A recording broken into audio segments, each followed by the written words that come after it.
কৃষ্ণ কৃষ্ণ হরে হরে হরে রাম রাম রাম হরে হরে হরে কৃষ্ণ হরে কৃষ্ণ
ওই যে বহু নদিয়া নবদ্বীপ মাঝে অবতীর্ণ হয়েছিলেন আজ থেকে বহু বছর আগে। আমাদের এই যে বাঙালি, এই যে বাংলার কীর্তন সারা বিশ্বব্যাপী ছড়িয়ে পড়েছে, শুধু আমরাই ভুলে গেছি। এই যে কীর্তন গান, এই যে পদ পদাবলী, এ তো আর আসলে হয় না। এখন আসলে দেখতে না করে গান চলে, ডিজে বাজনা বাজে। আপনারা যে মায়েরা মিলে এত বড় অনুষ্ঠান করেছেন, পদাবলী কীর্তন আপনারা শুনতে পাবেন। আমি আশা করছি আপনারা যে কীর্তনীয় গুলো এনেছেন, এখানে এরপরে যে কীর্তনীয় গান করবেন, ওনার বাবা ছিল আরো বিখ্যাত কীর্তনীয় ক্ষুদিরাম বৈরাগী মহাশয়, ওনার সুযোগ্য পুত্র সুসন্তান এখনই গান করবে আপনাদের সামনে।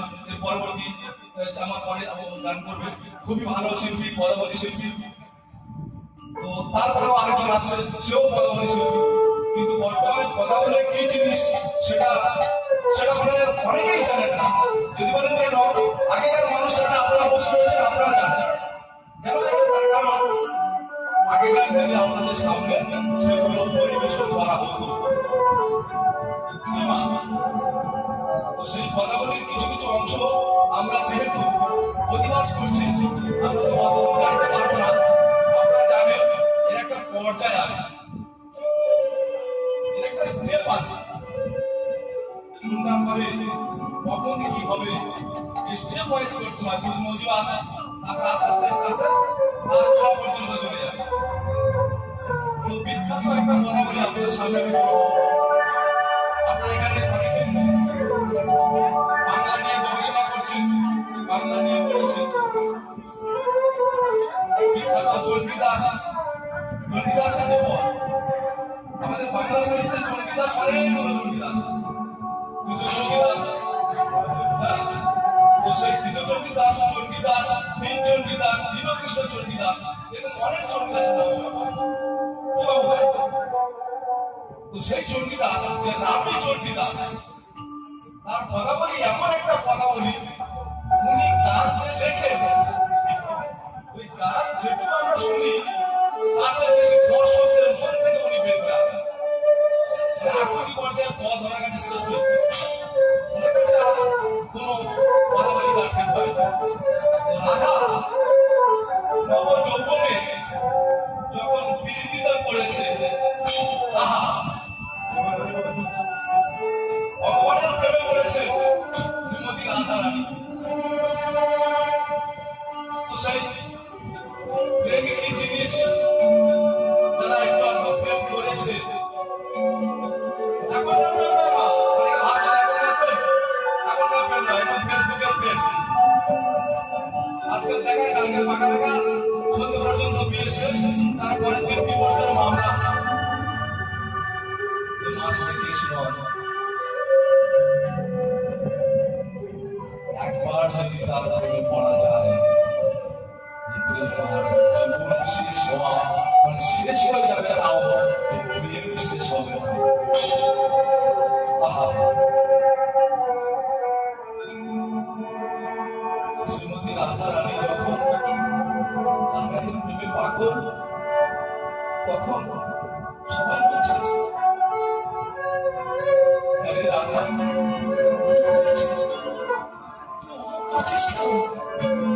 কি হয়েছে বল?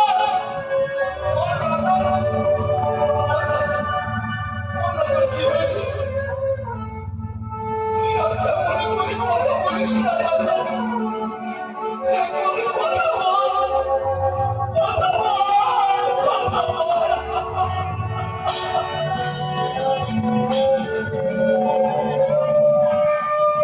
রাধা, রাধা কি হচ্ছে বলবি না? বলবি না? আমরা তোর প্রাণের সঙ্গী, আমাদের কাছে তুই বলবি না?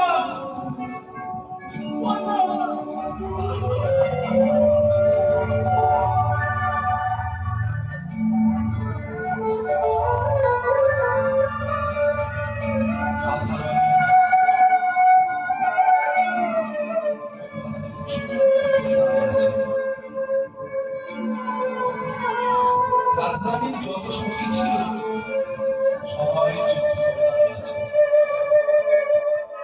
এখানে কবি পদ দিলেন, চণ্ডীদাস পদ দিলেন।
কি হইল অন্তরে ব্যথা, কি হইল অন্তরে ব্যথা।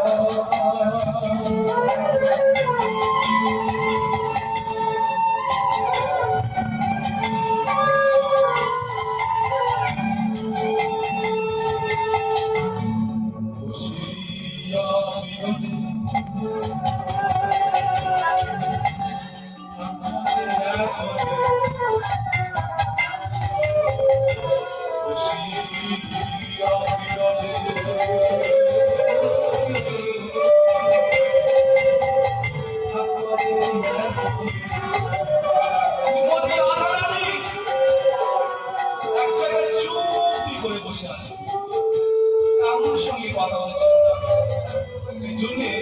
সখীরা সবাই বলছে সখী অনার অনার তোর কি হয়েছে? আমাদের সঙ্গে কথা বলবি না? বল না।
শ্রীমতী রাধারানী কারোর কথা শুনছে না। কারোর কথা না শুনে যে কৃষ্ণের প্রেমে পড়েছে সে কি আর কারোর কথা শুনে দেবা? কারোর কথা শুনে যাবে ললিতা, বিশাখা, চন্দ্রপ্রভা সবাই বলছে হরি রাধা কি এমন হলো? এই তো বেশ ঠিক চলছিল। একটা কালো মতো ছেলে দেখতে ভালো নয়, তার প্রেমে তুই পড়লি? কি হয়েছে? তোর কি ভূতে ধরেছে? এবার বল কি হয়েছে, বল। আমাদের কাছে যদি না খুলে বলিস তো আমরা কি করবো? সদাই ভেতরে চাঁদে ভোপালে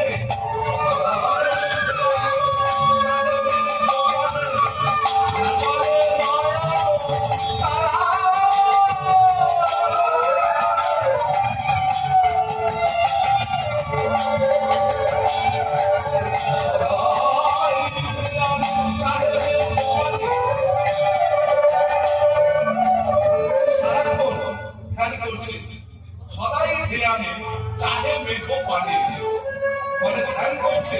একটা যোগী ঋষিরা যেমন ধ্যান করে, রাধারানী তেমন যেন ধ্যানে ব্যস্ত আছে। আপনারা দেখেন না পাশে বাড়ি ওই মেয়েটা সারাক্ষণ ফোনে চোখে ধরে ব্যস্ত, কেন? সারাক্ষণ যেন কি ধ্যান করছে। তো সেই রূপটা এরা ফুটিয়ে তুলেছে। একটা সাধারণ মেয়ে,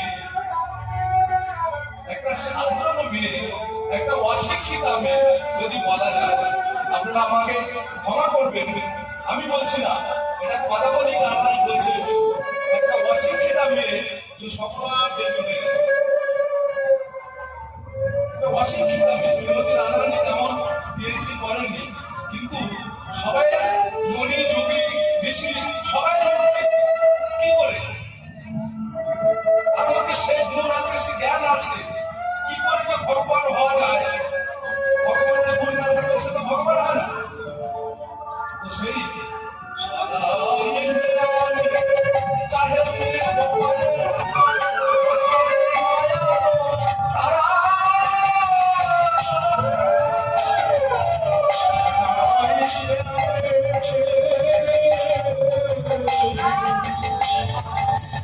আছে মানে না চলে নয়ন তারা ওই দিয়ে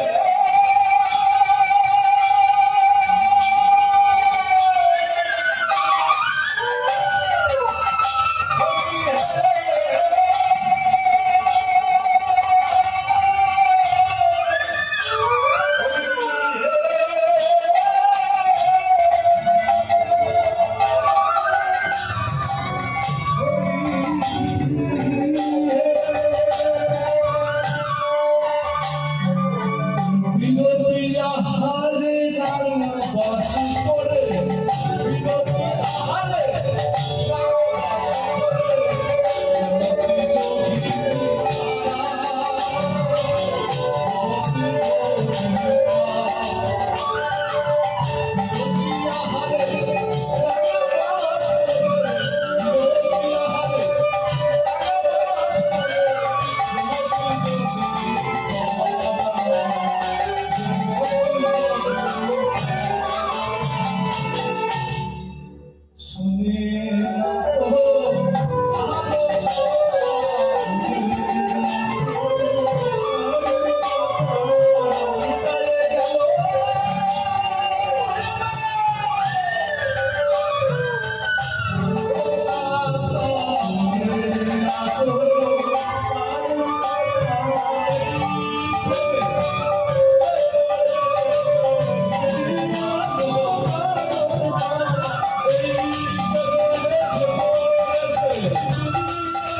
এই যে ভক্তি জিনিসটা কি অনেকে হয়তো ভাবছে যে ভক্তি ব্যাপারটা কি ভক্তি দেখা যায়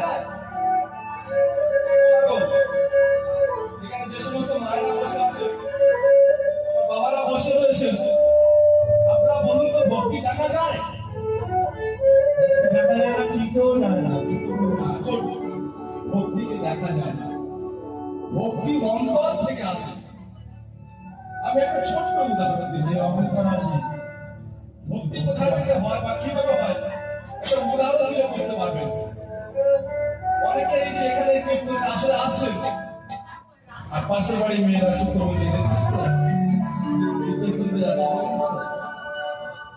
ওই মেয়েটা কীর্তন শুনতে যাচ্ছে মানে নিজে তো আসে না অন্যজন এলে পিছনে কাটি করতে ছাড়ে না কিন্তু বারবার যদি কীর্তনের আসলে আসা যায় তার মধ্যে একটা ভক্তির রস চলে যায় যেমন দেখবেন 10-11 বছরের মানে যে সমস্ত বয়স 10-11 বছর ছেলে মেয়েরা রয়েছে তারা সাইকেল নিয়ে সাইকেল চালাতে যায় চালাতে পারে না পড়ে যায় একবার হাফ প্যাডেল করে একবার ফুল প্যাডেল করে একবার খালি সাইকেল করে হেঁটে হেঁটে যায় কিন্তু সে চালাতে পারে না ভালো করে বারবার পড়ে যাচ্ছে আবার উঠছে আবার সাইকেল নিয়ে যাচ্ছে কিন্তু হঠাৎ করে এই করতে করতে একদিন তার সে পুরো ড্রাইভারে পরিণত হয়ে যায় দুটো চাকা অথচ তার মধ্যে ব্যালেন্স এসে যায় এই ব্যালেন্সটা হচ্ছে ভক্তি যেমন সাইকেলের দুটো চাকা সে দুটো চাকার উপরে সে দিব্যি ব্যালেন্স করে বেরিয়ে যাচ্ছে কিন্তু তার জন্য একদিনে হয়নি বারবার পড়ে যেতে হবে উঠতে হবে পড়ে যেতে হবে উঠতে হবে পড়বে উঠবে পড়তে পড়তে একদিন দেখবে তুমি তোমার লক্ষ্যে ঠিক পৌঁছে যাবে ভক্তি রস তোমার মধ্যে এসে যাবে ভগবান কি তবে তুমি বুঝতে পারবে অনেকে দেখবেন রাস্তাঘাটে সব জায়গায় এখন ভগবান পুরো কল্পনা ইতিহাসের বইয়ের মাথায় ঢুকে গেছে ইতিহাসে তাও নয় পুরাণে সবাই মিলে অন্য বইয়ের সঙ্গে এই বইটা মেলাতে চায় ভগবান কি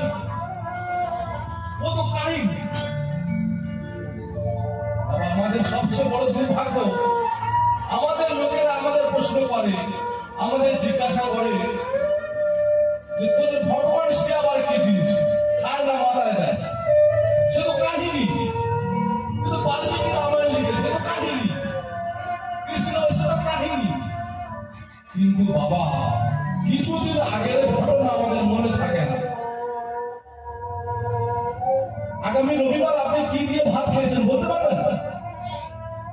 দেখি কত বড় ব্রেনের শক্তি আপনার। মনে নেই। রবিবার কি দিয়ে ভাত খেয়েছেন মনে নেই। আর 5,000 বছর আগে কি হয়েছে আপনি জানেন? আপনার ঠাকুরদার বাবার নাম জিজ্ঞেস করলে আপনি বলতে পারছেন না। আপনার ঠাকুরদার বাবার নাম কি আপনি বলতে পারছেন না। তো আপনার আরো যদি 10টা 15টা পুরুষ পিছনে যাওয়া যায়, আপনি ভুলে গেছেন, মনে নেই। আর এগুলো শুধু আপনাদের দোষ নয়, এগুলো আমাদেরকে ভুলিয়ে দেওয়া হয়েছে, ভুলিয়ে দেওয়া হয়েছে, ভুলিয়ে দেওয়া হয়েছে। সত্য কিন্তু আমাদের যে সমস্ত ঋষি মহামুনিরা, যে সমস্ত ভক্তরা এসেছেন, আমাদেরকে বারবার মনে করিয়ে দিয়েছেন আমাদের অরিজিনালটা কি, আমাদের সঙ্গীত কি, আমাদের ভক্তি কি, আমাদের ভগবান কি। এই জন্যই আমাদের এই যে ধারা, এই যে সংস্কৃতি, একে শেষ করা যায় না। এই যে আমাদের ধর্ম, এই যে আমাদের সংস্কৃতি, একে শেষ করা সম্ভব নয়। যে শেষ করতে এসছে সে নিজে শেষ করে বাড়ি চলে গেছে, এর প্রমাণ আছে। যে শেষ করতে এসছে এই সংস্কৃতিটা, সে নিজে শেষ করে বাড়ি চলে গেছে। তো বেশি কথা বাড়াবো না, আমাদের সময় অতি সংক্ষেপ। পরবর্তী শিল্পী রয়েছে, আপনার কিছু বললাম। হরে কৃষ্ণ। যদি গুণ না হইতো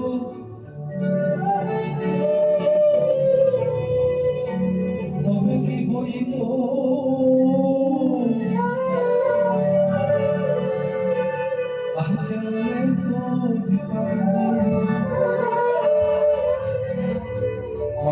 যদি গুণ না হতো। আর এই যে কীর্তন সংকীর্তন সব বন্ধ হয়ে যেত। যারা একটু পড়াশোনা করেছেন, এটা জয়নগরের সাইড, এটা পৌরসভা এরিয়া, এটা মনে হয় স্বাধীনতার আগে পৌরসভা ছিল, আমি আমার যতটুকু ধারণা, তাই তো? 1947 সালে 15ই আগস্ট ভারত স্বাধীন হয়েছে। ভারত স্বাধীনের আগে জয়নগর পৌরসভা হয়েছে।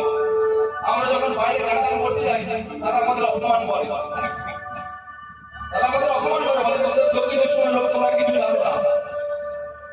আমরা বলবো কার কাছে, বিচার দেবো কার কাছে? আমরা পৌরসভা জয়নগরের লোক। তোদের তখন পুরো কলকাতার নয়, কোথাও পৌরসভা ছিল না, তখন জয়নগর পৌরসভা। আর আমরা কিছু জানি না, আমরা সব জেনে গেছি। বুঝতে পারছেন মা? বুঝতে পারছেন মা? তো সেই জয়নগরে এখানে সবাই প্রায় শিক্ষিত। আপনারা সবাই জানেন আমাদের একসময় অন্ধকার যুগ চলছিল, বাংলা সাহিত্যের অন্ধকার যুগ। কেন? আমাদের যে সমস্ত সাহিত্য গলাবলি লেখা হয়েছিল সেগুলো পাওয়া যায়নি। কেন পাওয়া যায়নি? ওই যদি লেখা থাকে পাওয়া যায়নি কেন? অন্ধকার যুগ চলছিল। অন্ধকার যুগ কেন? তার কারণ এক শাসক এসে সমস্ত কিছু ধ্বংস করে দিয়ে গেছে, সব পরিষ্কার করে দিয়ে গেছে। আর তারপরে কিন্তু আবির্ভাব ঘটেছিল এই চৈতন্যদেবের। এই মহাপ্রভু চৈতন্যদেব না জন্মালে আমাদের যে কি অবস্থা হতো আমরা এখানে বাঁচতেই পারতাম না। বলছে যদি গৌর না হইতো তবে কি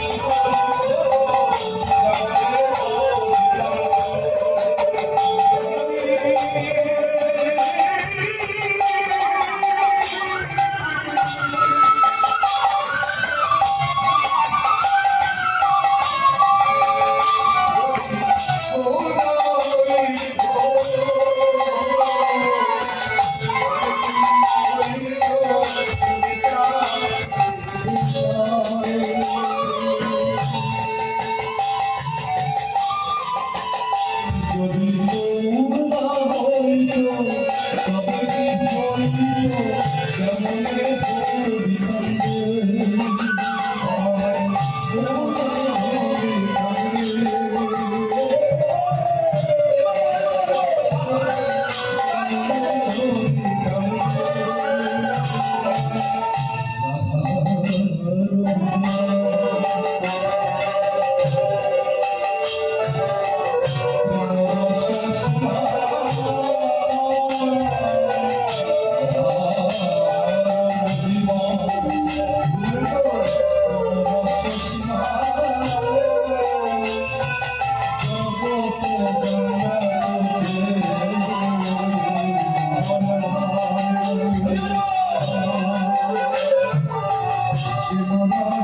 ভালোবাসিত, তবে কেমন করে আমরা জানিতাম, কেমন করিয়া আমাদের এই দেহ ধরিয়া রাখিতাম। মধুর বৃন্দা বিপিনে মধুর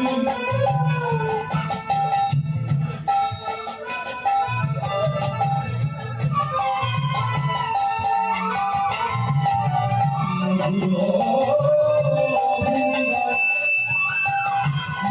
বিপিনে মধুর